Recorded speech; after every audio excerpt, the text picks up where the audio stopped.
Giving to your local church should be easy, and with Tithely, it is.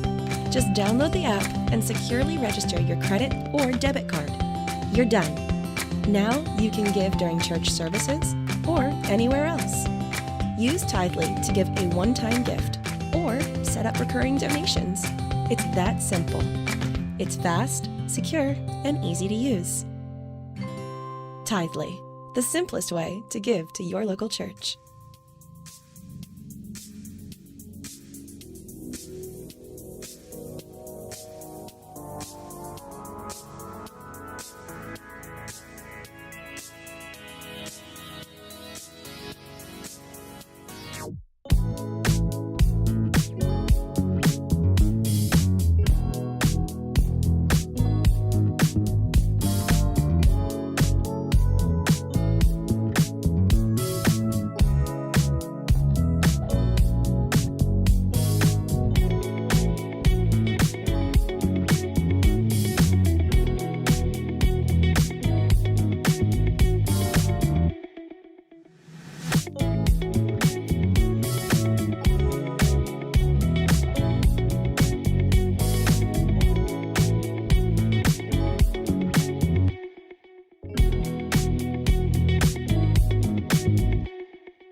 I searched the world,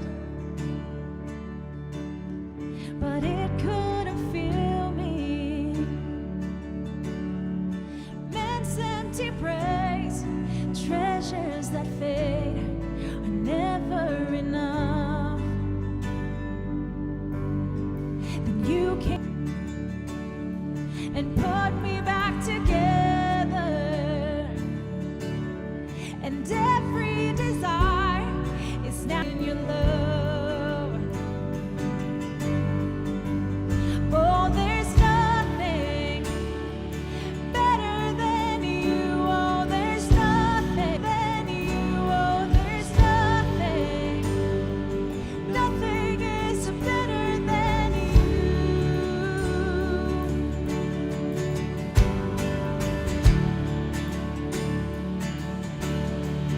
I'm not afraid to show you my weakness, my failures and flaws. Lord, you've seen them all and still call me friend. 'Cause the God of the mountain is the God of the valley. There's not a place your mercy and grace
Together, we are creating a new future for the Valley because of your generosity.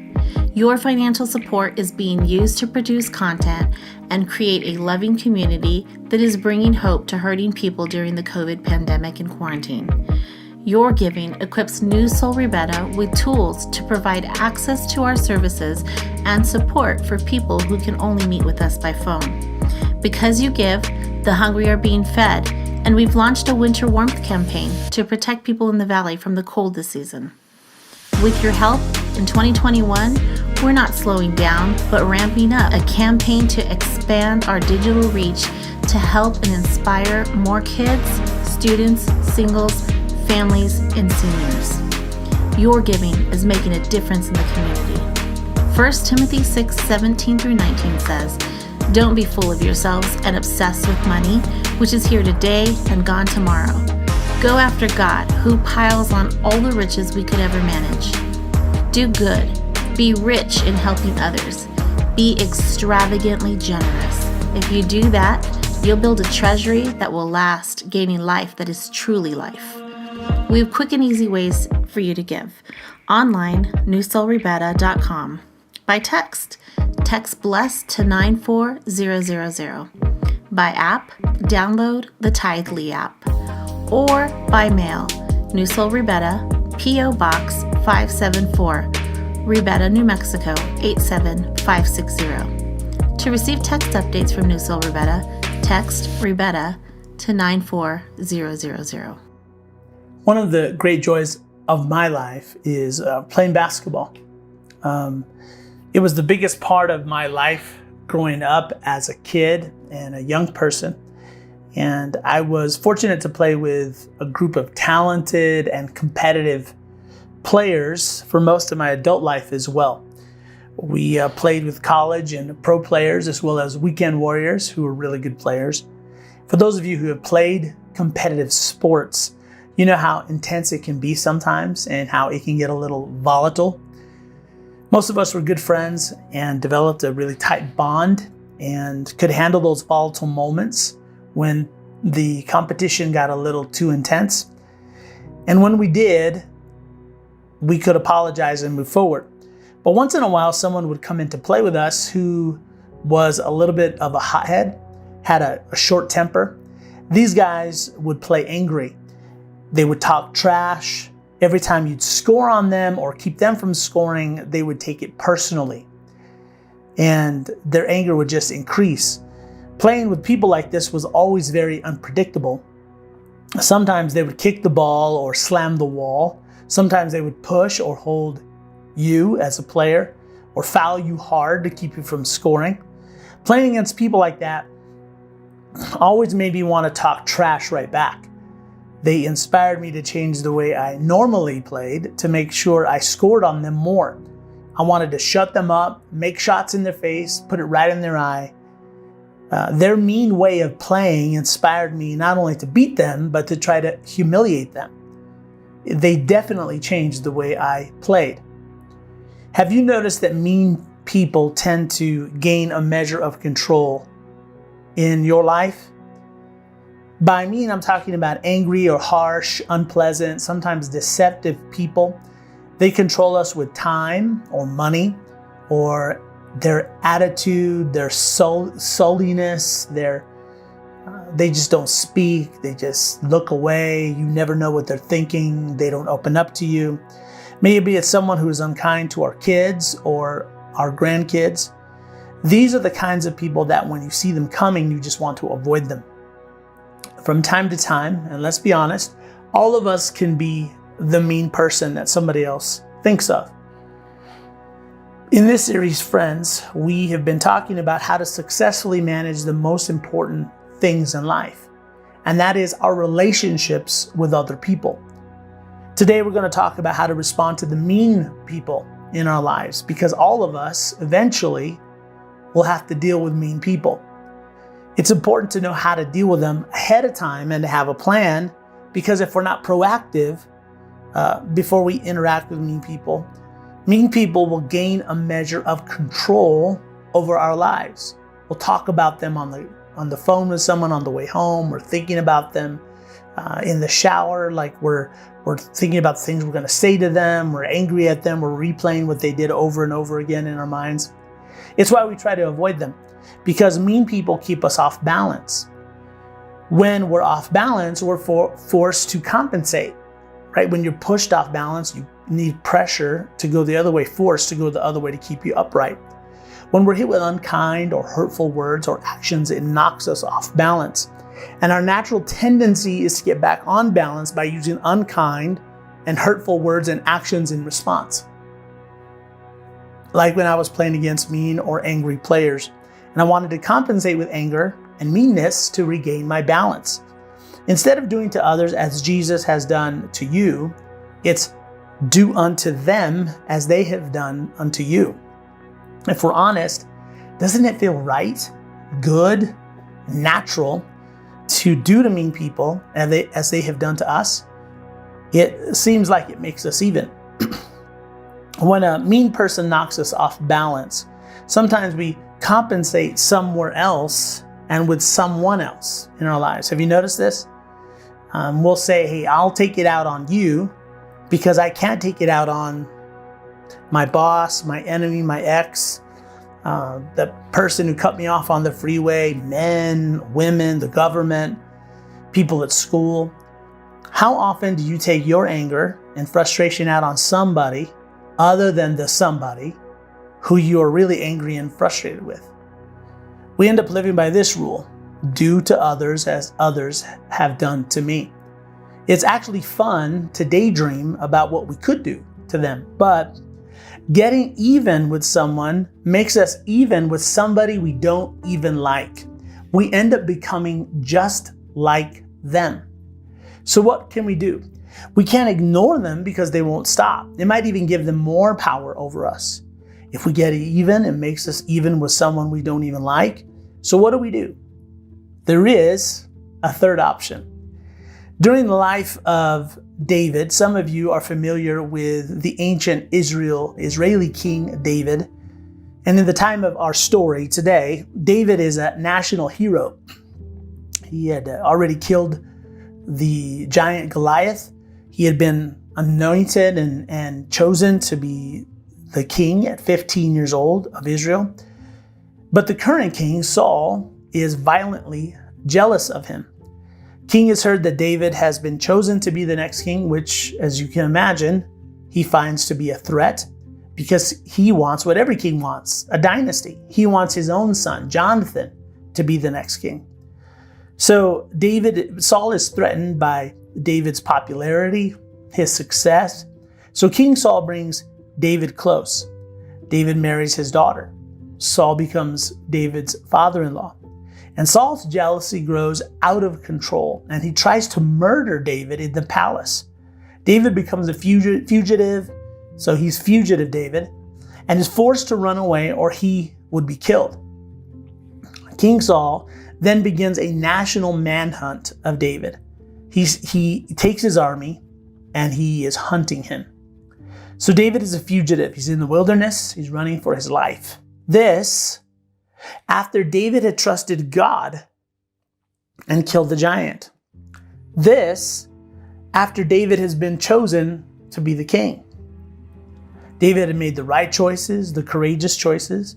If I put myself in David's shoes for the next few minutes, doesn't it seem like, wait a minute, is this the reward I get for doing good? I get to run for my life. I get to be homeless. I get to be a fugitive. I get to be away from my family. While David is on the run, other fugitives who admire David join him out in the wilderness.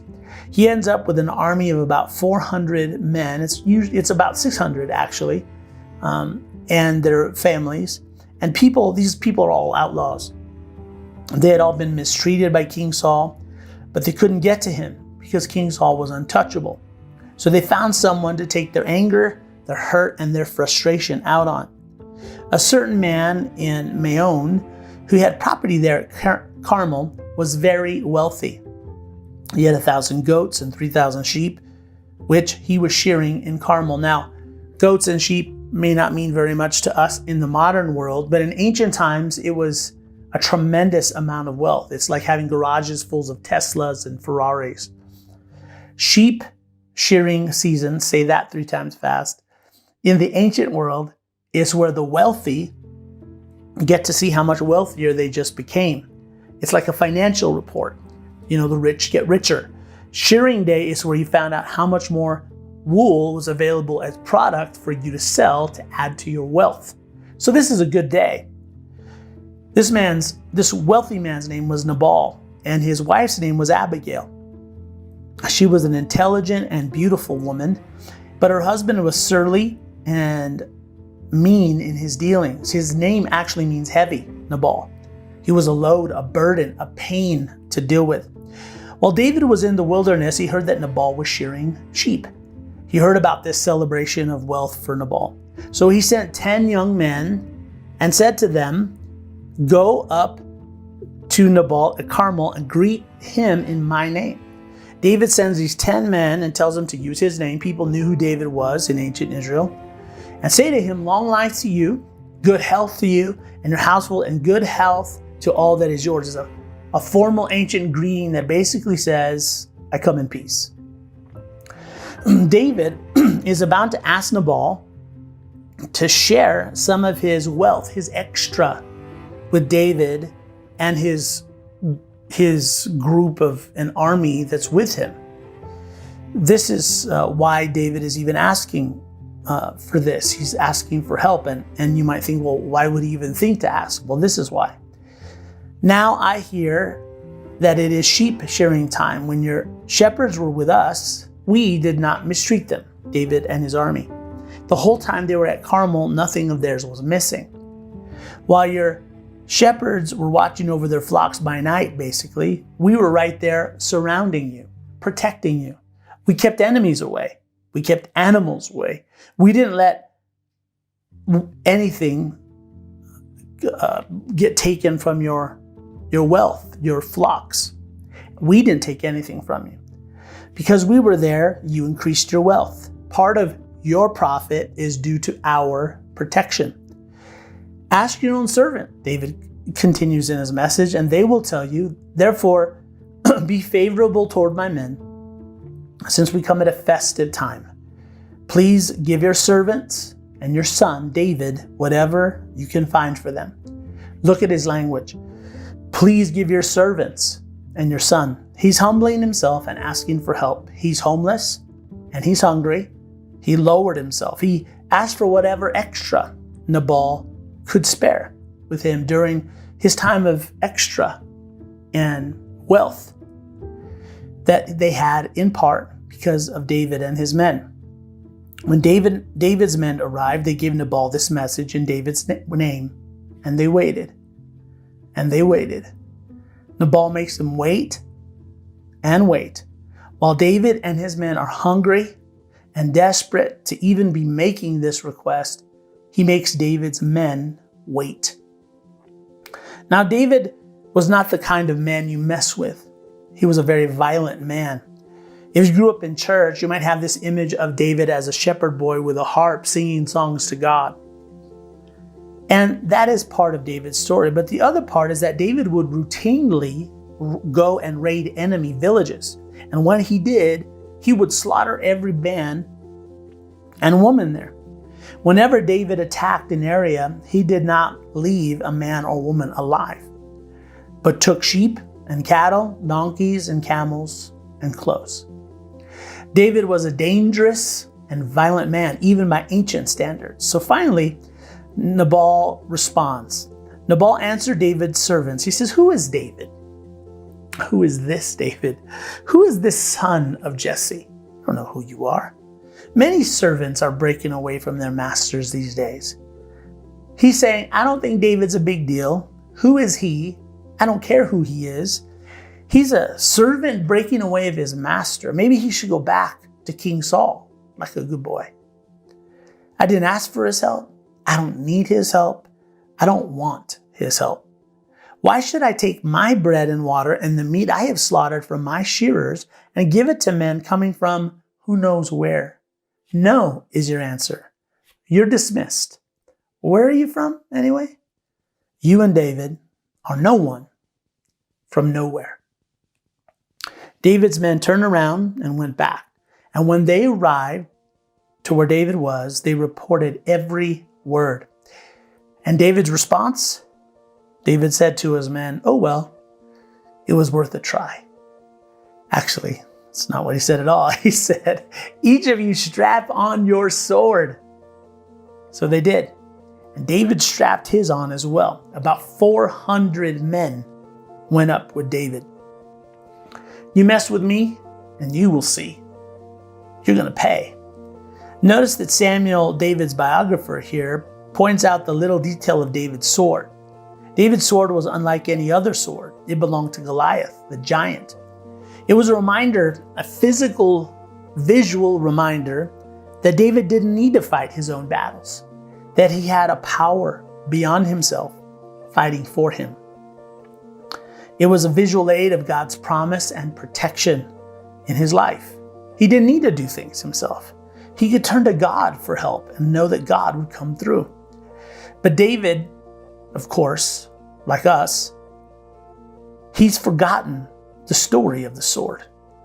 Right now, he's just angry and he's hurt about how his life is going. He's a fugitive from King Saul. And Nabal has picked the wrong guy at the wrong time to mess with. If David can't make King Saul feel some pain, Nabal is certainly going to feel all of David's anger and his hurt. Think about it. 400 soldiers. This is a massive overreaction. This was going to be a slaughter of epic proportions.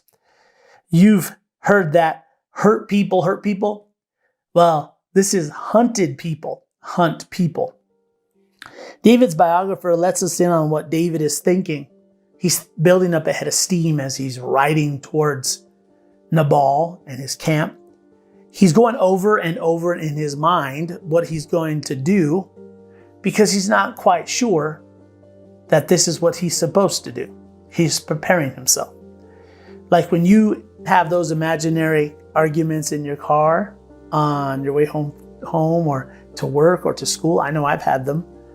You're thinking about what they'll say and then what you'll say and how you'll zing them back, how you'll win and they'll lose and the crowd will roar. David is talking to himself. He's saying, it's been useless. All my watching over this fellow's property in the wilderness so that nothing of his was missing, and he has paid me back evil for good. Have you ever felt like it's useless with someone in your life? Useless to do good? Useless to be good? David's going over all he did for Nabal and how he doesn't deserve to be treated like this. David is sick and tired of doing good only to keep getting paid back with evil. He will not be taken advantage of this time. Not this time. This time he's going to repay evil for evil. He's going to kill them all. David even invites God into the situation. May God deal with me ever so severely if by morning I leave alive even one male of all who belong to him. So he's working himself up into a frenzy. He's in the right mental state to do some damage. I'm going to kill his servants. I'm going to kill Nabal. I'm going to kill all his sons. So far, there is no hero in this story. It just keeps going from bad to worse. So suddenly our hero appears. One of the servants told Abigail, Nabal's wife, David sent messengers from the wilderness to give our master his greetings, but he hurled insults at them. This servant realized that Nabal has just what he has done to David, and she knows that a storm is now coming their way. She tells Abigail, yet these men were very good to us. They did not mistreat us, and the whole time we were out in the fields, near them nothing was missing. Night and day they were a wall around us. The whole time we were herding our sheep near them. Now think it over, she says, and see what you can do, because disaster is hanging over our master and his whole household. He is such a wicked man. No one can even talk to him. So Abigail acted quickly. She took 200 loaves of bread, 2 skins of wine, 5 dressed sheep, 5 seahs of roasted grain, 100 cakes of raisins, 200 cakes of pressed figs, and loaded them on donkeys. So you've heard of food trucks, right? Now these are food donkeys. Beautiful and intelligent Abigail organizes a caravan of food donkeys.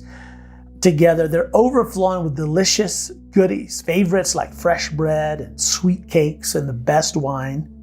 Then she told her servants, "Go on ahead, I'll follow you." But she did not tell her husband, Nabal. And then Abigail probably gets herself looking her best and gets on her donkey and goes to meet David and his men in the road. As she came riding her donkey into a mountain ravine, there were David and his men descending toward her, and she met them. David and his 400 men are locked and loaded for battle. David is mumbling to himself about how he's not going to take injustice anymore and convincing himself why this massacre is a good idea. And as he turns the corner, he sees a caravan of donkeys, food donkeys in the distance. He might have even smelled the fresh bread, that aroma wafting up into his nostrils. And in front of this parade of food is a beautiful woman riding on a donkey towards him. It catches David completely off guard and it messes up his foul mood. Has that ever happened to you? Where you've gotten yourself in just the right mental state to do some damage, to tell someone off, and then someone does something unexpectedly kind or gracious to you? It just ruins the plan you had. Well, when Abigail saw David, she quickly got off her donkey and bowed down before David with her face to the ground. How in the world is David supposed to stay mad when a beautiful woman is bowing down in front of him with a backdrop of delicious food staring him in the face? She says, "Please pay no attention, my lord, to that wicked man Nabal. He is just like his name. His name means fool. Folly goes with him. And as for me, your servant, I did not see the men that my lord sent." She says, "You're not wrong for being angry, David. Nabal was wrong. I didn't know about what he said to your servants. If I did and I had been there, I might have been able to do something about it, but I wasn't. It wasn't my fault." And then she does something brilliant. She speaks to the man that she hopes David is. She says, "Since the Lord has kept you from bloodshed and from avenging yourself with your own hands." Abigail is like, "The Lord has kept you from bloodshed, David." And David's like, "He did?" Ladies, you should take note of this. This will work on us, even when we know what you're up to. It's like a Jedi mind trick. "Honey, you're so patient with the kids. I know you're going to do the right thing." He'll be like, "I am?" "Honey, you're such a great planner and you're so creative." "I am? Yes. I can't wait to see what you've got planned for my birthday." David, Abigail is saying, "You're not the kind of person who needs to take matters into his own hands, right? You're not the kind of person who overreacts and kills people just to get even, are you?" "I guess I'm not," David says. She gives him credit for being better than he actually is. "And let this gift which your servant has brought my Lord be given to the men who follow you." Abigail did good for someone who was about to do evil to her. This completely ruins David's plans. How do you murder and pillage people who are bringing you the very things you are going to steal? The Lord your God will certainly make a lasting dynasty for my Lord, because you fight the Lord's battles, and no wrongdoing will be found in you as long as you live. Again, David is like, "I do?" She's like, "Yes, you do. You don't have to fight your own battles, David. God takes care of you, right? You fight his battles, not your own." And then she speaks to the 15-year-old David inside of him. She speaks to that shepherd boy inside that was called to be a king. Abigail speaks to that boy who trusted God to help him fight and kill a 9-foot giant that the entire nation was terrified of. She says, "Even though someone is pursuing you to take your life, the life of my Lord will be bound securely in the bundle of the living by the Lord your God." This is interesting Hebrew language. but the lives of your enemy he will hurl away as from the pocket of a sling. She's talking about two things here. One, she's talking about Saul, and she's talking about the moment when David killed Goliath. Everyone knew the story of why King Saul was pursuing David, and they knew the story that David had been anointed to be king, and they knew about the story about David killing Goliath. She is saying, even though someone is hunting you to take your life away, your life is tucked away securely in God's wallet, or like at the bottom of a lady's large purse, way in there. Your life is safe. You're going to be okay. She is talking to the 15-year-old David. Fugitive David may have forgotten about that David living inside of him. The David with God-inspired dream for his future. The David who felt and knew the presence and call of God on his life. The David who only had God and it was enough. Abigail is saying, remember God's past faithfulness. He took care of you. You don't need to get even, David. For the Lord your God is with you. She essentially asked David this question. Years from now, when you're looking back at this season of your life, David, what story do you want to tell when this moment is nothing but a story that you tell? When the Lord has fulfilled for my Lord every good thing he has promised concerning him and has appointed him as ruler over Israel, my Lord will not have on his conscience the staggering burden of needless bloodshed or of having avenged himself. David, Abigail is saying, God is going to keep his promise to you. Have you forgotten that God has promised to be good to you always? You will be king. And when that day comes and you look back on this day, what story do you want to tell? Do you want to tell a story of a life that you built for yourself through bloodshed, needless bloodshed, or of a life that God designed for you? David, isn't the better story that you stepped back instead of trying to get even? Do you want to carry around this regret for the rest of your life? And so David comes to his senses. He's about to act like somebody he doesn't even like. And he says, may you be blessed for your good judgment and for keeping me from bloodshed this day and from avenging myself with my own hands. Abigail, David is saying, you had good judgment. I did not. Then David accepted from her hand what she had brought him and said, go home in peace, Abigail. I've heard your words and granted your request. All of us need an Abigail in our lives, don't we? We all need somebody who can talk us down. You need someone who has access to those parts of your life that you keep everyone away from. And when they show up in our lives, we should be like David and be wise enough to listen to them. If we're honest, some of our greatest regrets could have been avoided had we listened to the Abigails in our lives. Sometimes it's a boss, a teacher, a friend, a parent, a child, even a spouse. What if we listen to the people who speak to our preferred future, to the man or woman we hope to be and want to be? They remind us that what we want immediately sometimes is going to get in the way of what we want ultimately. That what feels right now may haunt us later. So David turns around and Abigail goes home. When Abigail went to Nabal, he was in the house holding a banquet like a king. He was in high spirits and very drunk, and she told him nothing at all until daybreak. Then in the morning, when Nabal was sober, his wife told him all these things. His heart failed him, and it became like a stone. Maybe he got a panic attack. Then something happened that probably never entered David's mind. Maybe he forgot that these kinds of things were even possible. About 10 days later, the Lord struck Nabal and he died. Do you have room for the unexpected, spontaneous acts of God in your life?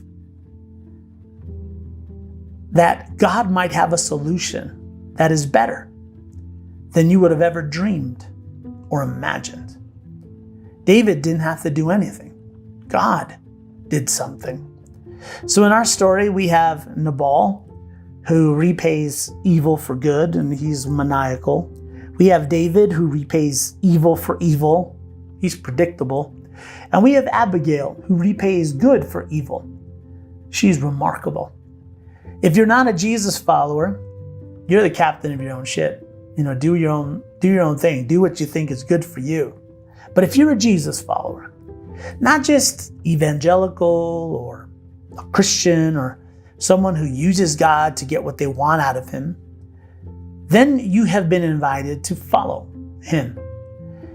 If you are one of those kinds of people who wake up every day saying, Heavenly Father, I surrender to your will, and I want it to be done on earth just as it is in heaven, then you're left with only one option.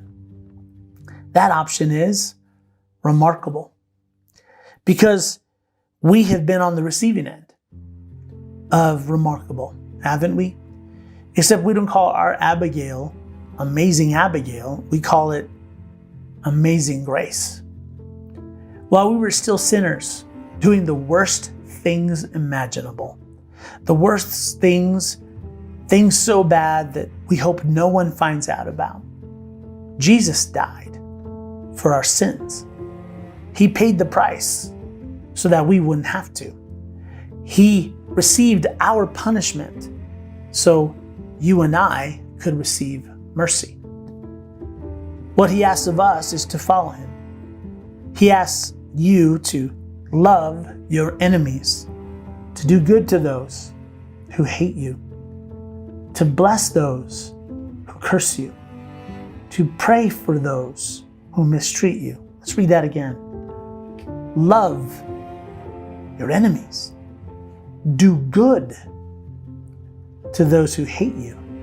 Bless those who curse you. Pray for those who mistreat you.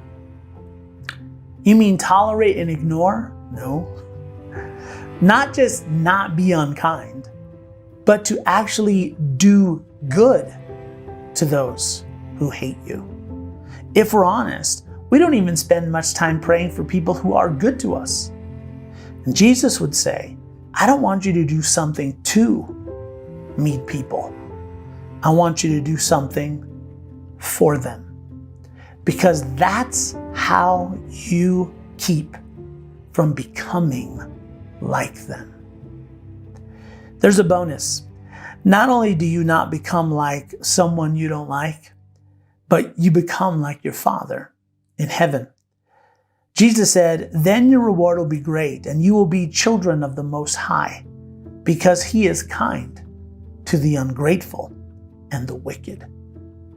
Think about this. Even if you don't do it, what would it look like for you to return good for evil to the mean people in your life right now?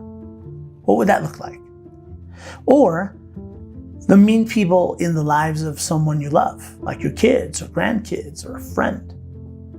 Now, living this way and following Jesus may not change the mean person, but it will change something in you. It will set you free. Do you really want to get close to God and grow spiritually? Do you want to be changed? Do you want the reality of God's presence in your life? Then do this. Live this way, and you will get to know and see the reality of God in your life. You will become like your Father in heaven. Oh, and by the way, when David heard that Nabal was dead, he sent word to Abigail asking her to become his wife. Abigail quickly got on a donkey and, attended by her 5 female servants, went with David's messengers and became his wife. I just figured you needed to know that. And they lived happily ever after. The end. Actually, it was a little more complicated than that, but it is the end of our time together today. Don't miss next week. I love you. I'm proud of you. Worthy of every song we could ever sing. Worthy of all the praise we could ever bring. And you're worthy of every breath we could ever breathe. We'll live for you, Jesus.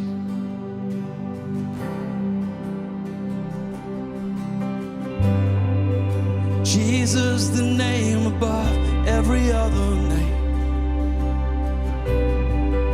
Jesus, the only one who could ever say, yeah.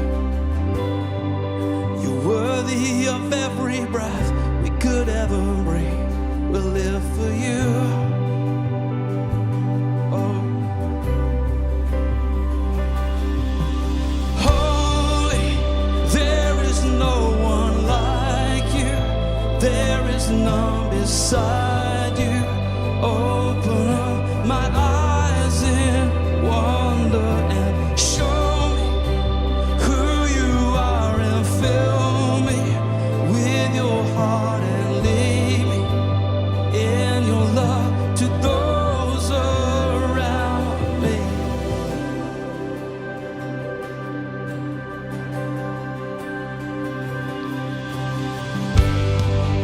Jesus, the name above every other name. There's no other. Jesus, the only one who could ever save, yeah. And you're worthy of every breath we could ever breathe. We'll live for you, for you. Oh God, we live for you. Holy, there is no one like you. There is none beside you. Open up my eyes in wonder and show me who you are and fill me with your heart and lead me in your love to those around me. So holy, there is no one like you. There is none beside you. Open up my eyes in wonder. Would you show who you are and fill me with your heart and lead me in your love to those around me. Jesus, lead us.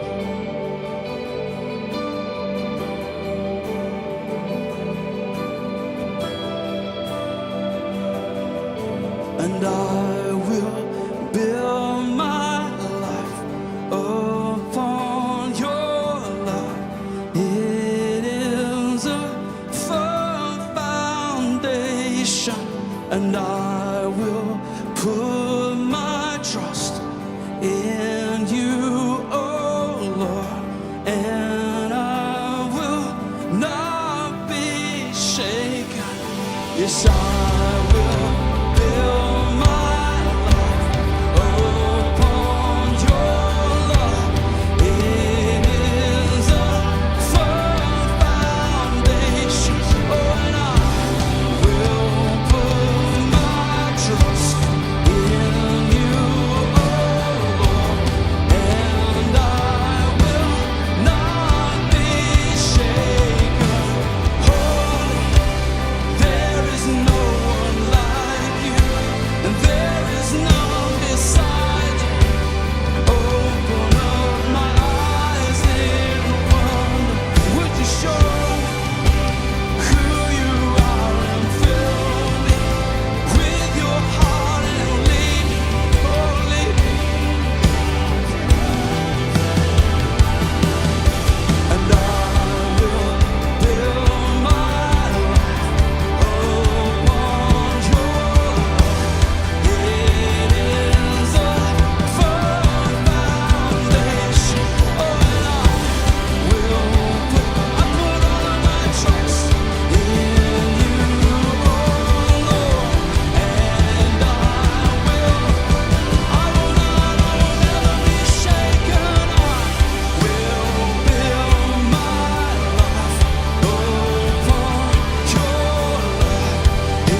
Everything that can be shaken will be shaken, but the unshakable will remain. So I will build my life upon your love. It is a firm foundation, and I will put my trust in you, oh Lord, and I will not be shaken. The unshakable will remain. On Christ the solid rock I stand. All of the ground is sinking sand. All the other ground is just sinking sand. On Christ the solid rock I stand. All of the ground is sinking sand. All of the ground is just sinking sand.